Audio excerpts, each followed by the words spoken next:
Assalamu alaikum warahmatullahi ta'ala wabarakatuh. Barkanku da dawowa HausaSploit. A wannan darasin zamu yi bayani akan me ake nufi da Google Doc, me zaka iya samu a cikin Google Doc, kuma menene amfanin sa. Okay, mu tafi cikin bidiyon. Assalamu alaikum wa rahmatullahi wa barakatuh.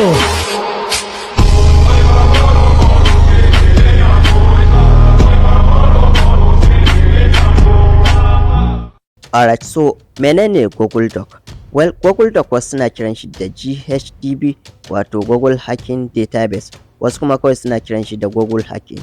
So Google Hacking wata hanya ce da ake amfani da ita wajen samo bayanai, kun fahimta, da irin files da duk wani abu da kake nema ta hanyar amfani da search engine. Search engine su ne kamar irin su google.com, bing.com, DuckDuckGo da dai sauransu haka, kun fahimta. So akwai wasu kalmomi da ake amfani da su wajen nemo bayanai, da irin bayanan da kake so. So wani irin bayanai zaka iya nemowa da Google Doc? Well, bayanan suna da yawa. Na farko dai sun haɗa da irin su PDF. Misali kana neman PDF ka karanta, ka diba baka same ta ba, so zaka iya amfani da wasu kalmomin wajen nemo ta hanyar amfani da Google, kun fahimta, ta hanyar amfani da kowane irin search engine. Okay, zaka iya nemo hotunan da kake nema, zaka iya nemo URL, kamar misali kana neman irin su login page, irin waye duk zaka yi amfani da Google Doc.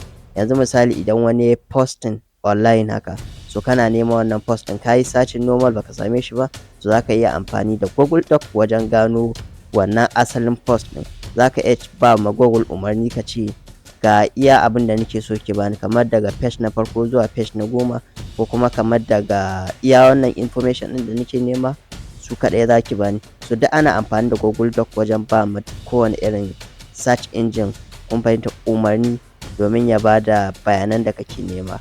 Okay, so zaka iya nemo abubuwa daban-daban, zaka iya nemo email address, zaka iya nemo number wayar mutum, zaka iya nemo bayanansa haka, zaka iya nemo kusan duk wani abu da yake a online, kun fahimta, zaka iya nemo shi. So amma dai kun san Google ba komai suke gwada ma users ba. Akwai wasu abubuwan da ba sa ranking ɗinsu a jikin search engine nasu haka. So idan kai amfani da Google Doc zaka iya samun wannan bayanan, ku gane ko.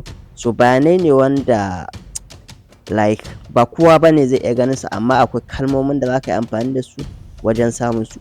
So Google Doc yana da matuƙar amfani. Okay, so Allah ya taimaka.